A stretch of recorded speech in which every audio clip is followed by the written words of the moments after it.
El otro día estaba mirando el calendario cuando vi que dentro de una semana más o menos iba a ser el cumpleaños de una amiga y últimamente le están molando los teclados mecánicos, pero obviamente no podía regalarle uno. Y mirando qué tenía por ahí se me ocurrió que con piezas que me sobraban podía hacer un Macropad. Y creo que esta es una idea interesante porque los Macropads se venden normalmente... tienen un ratio de precio por tecla bastante malo. La idea se me ocurrió porque vi una bolsita de teclas que me regalaron al hacer una compra en la web de Taihao en la que había 6 teclas con las caras de un dado. Sé que se pueden hacer macropads de más teclas, pero es que 6 teclas me parecen la medida ideal para acordarte de a qué corresponde cada tecla, especialmente si llevan algún tipo de leyenda. De switches escogí los Caveboy Jade, no solo porque, bueno, molan para esto, sino que además, por un pequeño error de cálculo que tuve, he acabado con un montón de estos, incluyendo de su variante de perfil bajo. Así que de una bolsa que tengo reservada para otro teclado, pues robé unos cuantos porque encima esta tenía demasiados extra. Como no tenemos una PCB al uso, voy a usar un microcontrolador, en este caso un Pro Micro, que me sobraba de montar otro teclado, al que precisamente han ido los Shockjade de perfil bajo que mencionaba antes, y que seguramente mostraré este teclado en otro vídeo cuando me lleguen las keycaps. Y luego lo uniremos a los switches con el típico cable este de electrónica que efectivamente también lo tenía por aquí para reparar un teclado. Estuve buscando un diseño y al principio encontré unas instrucciones muy detalladas para hacerlo en acrílico, pero no me gustaba el tema de que hubiera que hacer el firmware de cero, ya que no creo que a mi amiga eso le fuera a resultar práctico. Así que estuve mirando en QMK Configurator y encontré el Handware 6Key, el cual disponía además de una carcasa de impresión 3D y en acrílico. Pero al final no usé esta carcasa porque tenía un interruptor abajo que servía para cambiar de capa, pero esa función no la soporta QMK Configurator. Y aunque igualmente me hubiese venido bien para hacer reset, al final encontré otro diseño que era más sencillo y estilizado. Me recordaba un poco un producto de Apple, por lo que no iba a desentonar con los Macs de mi amiga. Además, este diseño venía con dos tapas traseras, una completamente lisa y otra con, atención, un relieve del ganso de Untitled Goose Game. Mi amiga no iba a pillar la referencia, pero esto me dio la idea de que podía hacerle el Macropad con un diseño personalizado. Así que le pedí a ella que me pasase su logo en formato vectorial y sí, esto hizo que sospechara que le estaba preparando un regalo con impresión 3D, pero vamos, que ni de broma se pensó que podía ser algo así. Una vez que me lo pasó, importé el STL a FreeCAD, convertí la malla en forma, refiné esta forma y por último la convertí en un sólido. Después abrí el logo en Inkscape y lo simplifiqué para poder usarlo en diseño 3D y que no me diera problemas para la impresión. Después, en FreeCAD, con la cámara mirando de frente a la cara que iba a personalizar, importé el SVG y a base de pasarme un buen rato alineándolo con la pieza, al final pude extruirlo en la tapa. Por último, lo exporté como STL y mandé las piezas del teclado a imprimir. Yo lo hice en PLA por temas de coste y tiempo, pero si quieres algo más premium que parezca de fábrica puedes probar con resina. Bueno, aquí tengo la pieza ya impresa en 3D y la verdad ha quedado bastante bien. Viendo esto, la verdad es que creo que además luego le da su toque. Muchos estarían contentos ya con este resultado, pero especialmente el que tiene las partes exteriores, pero yo creo que se puede mejorar un poco, sobre todo porque la impresión 3D siempre tiene algunas imperfecciones, como por ejemplo puntitos, o siempre queda alguna parte, por ejemplo el filamento, del color del filamento anterior que se usó y tal. Entonces eso cogeré y lo lijaré antes de, por supuesto, después coger y pintarlo. Pero sí que es cierto que aún me queda hacer una cosa y que lo quiero hacer primero por si me sale mal y tuviera que volver a encargar a reimprimir, que es que tengo que poner los insertos para los tornillos.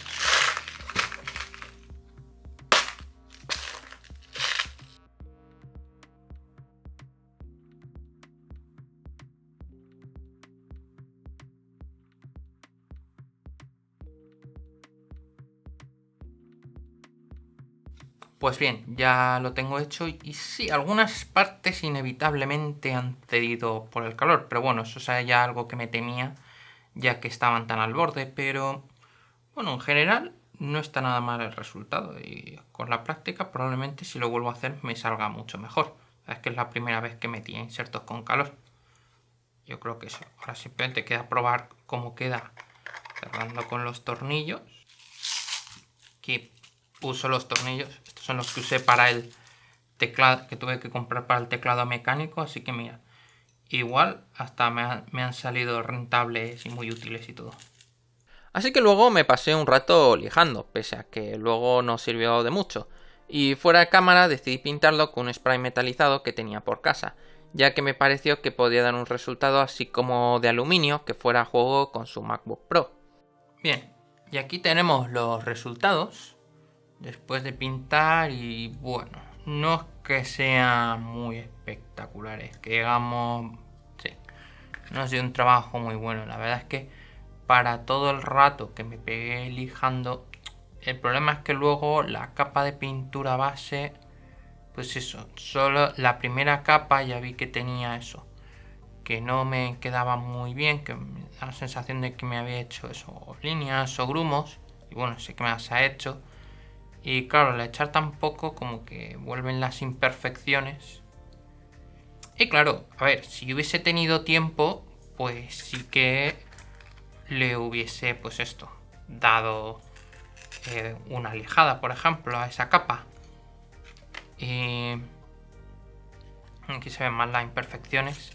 La cosa es que, claro, tenía ese día, porque al día siguiente, durante todo el fin de semana, se anunciaban lluvias.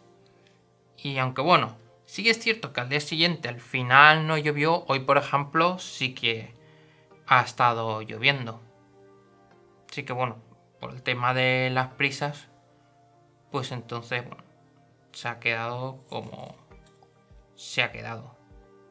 Además también atribuyéndole al desastre están estos soportes que hice que bueno, digamos que cuando los pensé pues en mi cabeza parecía espectacular, pero luego bueno.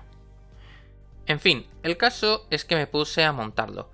Primero puse los switches, los cuales por suerte encajaban perfectamente. Después toca poner cables, uno por cada fila y columna, a ser posible uno de cada color para poder identificarlos. Después hay que pelarlos en las puntas y en las zonas intermedias que tienen que estar en contacto con los pines de los switches. Aquí es donde las cosas se me empezaron a torcer, ya que empleé múltiples métodos, desde quemar el plástico con el soldador hasta usar herramientas de instalación de redes. A veces me funcionaba un método y a veces otro, y es que encima, para más INRI, cuando tenía la cámara grabando, me salía mal, pero luego cuando tenía parada, entonces me salía bien. Así que no puedo enseñaros cómo lo hice. Aunque lo peor fue que de la desesperación utilicé una herramienta que no debía. Más tarde se verá por qué.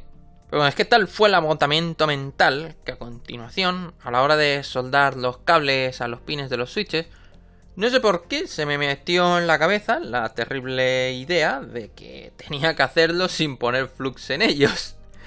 Así que no repitáis lo que está saliendo en pantalla porque está completamente mal. Después de esto toca soldar el otro extremo del cable a las entradas del ProMicro. En ningún sitio de la documentación hay un esquema de dónde va cada uno, pero bueno, podemos averiguarlo gracias al firmware. En el repositorio de QMK, en la carpeta que corresponde a nuestro teclado, vamos al archivo config.h y nos indica los pines de arriba y abajo y de izquierda a derecha, en el formato de una letra y un número. Luego, buscando en internet ProMicro Pinout, nos salen imágenes como esta en la que nos indica cada uno de esos pines a qué posición corresponde en la plaquita para poder soldarlos. Aquí recomiendo hacerse un esquemita porque si no podéis cometer errores como el que hice a continuación. El caso es que una vez soldado hice un firmware de prueba en QMK Configurator para probarlo. Recordad que si lo montáis tal cual lo estoy haciendo, no olvidéis de poner en alguna capa un botón de reset, ya que si no lo hacéis, una vez cerrado, os tocaría desatornillarlo si en algún momento decidís que queréis cambiar el firmware. Para probarlo, se conecta al ordenador con QMK Toolbox y se hace un puente momentáneamente con las pinzas entre los pines de reset y ground para poder flashear el firmware de prueba. Una vez que lo conseguí, me puse a probarlo y me di cuenta que en la última columna no funcionaba. Esto es por lo que os decía que teníais que haceros un esquema. Y es que me equivoqué de pin y lo había puesto en un ground. Como no conseguía desoldarlo, simplemente corté el cable y lo puse en su posición correcta. Y justo cuando parecía que lo tenía hecho, comenzó la tragedia. Y es que una de las conexiones al controlador se partió. De hecho, me ocurrió 2 veces. ¿Recordáis cuando os dije que usé una herramienta que no debía? Bien, pues resulta que esto ocurrió porque esta herramienta es demasiado afilada y ejerce demasiada presión, por lo que hizo muescas en el conductor. Viendo que no tenía maña para desoldar, la solución fue que con mucha paciencia extraí los trozos de cable que habían quedado en las soldaduras a base de calentar con el soldador, mientras extraigo con las pinzas y después hacía un proceso contrario para encajar la nueva punta del cable en los agujeros que ya disponían de soldadura. Y a partir de aquí se siguieron sucediendo los problemas de forma absurda. La primera vez que cerré la carcasa tuve el problema de que el ProMicro se movía un poco del sitio, por lo que el conector micro USB no terminaba de entrar y por tanto no funcionaba. Ya desesperado porque no conseguía un adhesivo que lo sujetase en el sitio, no se me ocurre otra cosa que ponerle cinta extra fuerte, de esta que se usa para colgar cosas de la pared sin usar clavos. Y creedme que de ahí ya no se va a mover. Después, cuando lo volví a cerrar, me di cuenta de que si pulsaba muy fuerte hacía como que si se hubieran presionado varias teclas. Decidí arreglar esto usando cinta Kapton para aislar los pines de los switches y mientras hacía esto, una de las soldaduras de los switches se rompió.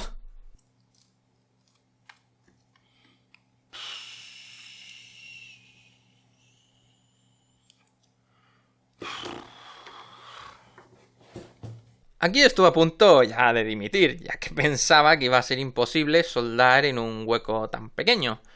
Sin embargo, con un poco de paciencia y otro poco de potra, lo conseguí.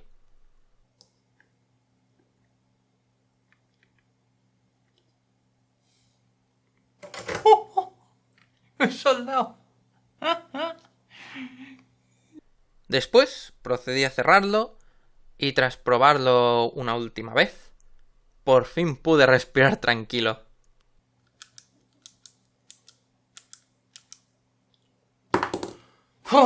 Al fin.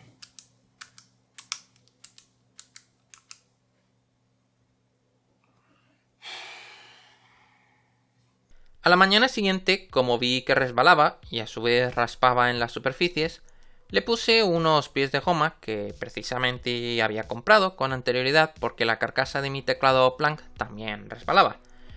Y por supuesto, el paso final fue ponerle las keycaps y por fin vi cómo quedaba terminado. Poco después me puse a envolverlo en papel de regalo y además con burbuja, no solo para proteger la delicada carcasa, sino también para que ella no pudiese averiguar el regalo si lo palpaba. Además, me di cuenta de la posibilidad de que ella no tuviera un cable micro USB para dedicarle en exclusiva al MacroPad. Por lo que de última hora conseguí en Amazon un cable de estos trenzados en un color más o menos a juego, que además como vienen en un paquete de 2 salen bastante a cuenta. Y bueno, esto ha sido todo. Creo que el teclado no ha quedado nada mal, sobre todo contando con la prisa que tenía, y creo que a ella le va a resultar muy práctico para trabajar y lo va a disfrutar. Dejaré links en la descripción a todos los materiales, algunos de ellos además serán de afiliado. Si compráis a través de ellos, me sirve de ayuda para continuar con el canal. Bueno, nos vemos en el próximo vídeo.